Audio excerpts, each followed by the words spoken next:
ஹைப்பா, எல்லாரும் எப்படி இருக்கீங்க? வீட்டுக்கு திடீர்னு விருந்தாலோ இல்லை ஒரு ஃப்ரெண்ட்ஸோ வரேன்னு சொல்லிட்டாங்கன்னா ஓடி ஓடி ஹாலை க்ளீன் பண்ண வேண்டியது இருக்கா? அதுக்கு ஒரு சின்ன டிப் பார்க்கலாங்க.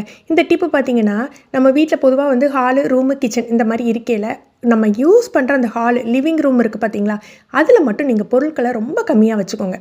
நமக்கு தேவைப்படும். நமக்கு இப்போ சிங்கிள் பெட்ரூம் உள்ளவங்களுக்கு வந்து ஹாலில் நிறைய பொருள் வைக்க வேண்டியது இருக்கும். ஆனால் எவ்வளோ தூரம் மினிமைஸ் பண்ணிக்கலாமோ அந்த மாதிரி மினிமைஸ் பண்ணி பொருட்களை கம்மி பண்ணி வச்சுக்கோங்க. அதே மாதிரி இப்போ நம்ம துவைச்ச துணியை எடுத்துகிட்டு வருவோம். எடுத்துகிட்டு வந்த உடனே நீங்கள் ஹாலில் எக்காரணம் கொண்டு வைக்கவே வைக்காதீங்க. மடிக்கிறதுக்கு நேரம் இல்லாமல் இருக்கலாம்.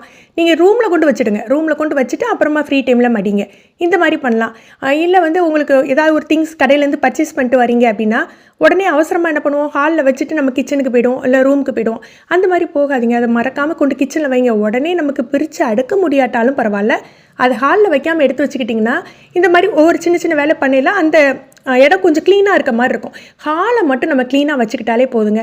வெளியிலேருந்து வர்றவங்களுக்கு வீடே க்ளீனாக இருக்கிற மாதிரி ஒரு இது உருவாயிடும். அதை பார்க்கலையே அப்படி வந்து ஒரு தோற்றம், வீடே க்ளீனாக வச்சுருப்பாங்க போல், ஹால் அழகாக வச்சுருக்காங்களே அப்படின்னு தோணும். ஹாலை மட்டும் நீங்கள் வந்து டெய்லி காலையில் எழுந்துச்சி எவ்வளோ வேலை இருந்தாலும் ஹாலை மட்டும் தூத்து விட்டுருங்க. தூத்து விட்டுட்டு அந்த அரேஞ்ச் பண்ணுவோம் பாருங்கள், மாறி மாறி இருக்க பொருள், புக்ஸு, படிக்கிற பிள்ளைங்க இருக்கையில் புக்ஸ் இருக்கும், ஒரு சில திங்ஸ் இருக்கும் பார்த்தீங்களா, அதெல்லாம் தனியாக தூக்கி வச்சுட்டு ஹாலில் மட்டும் அப்படி செட் பண்ணி வச்சுக்கோங்க.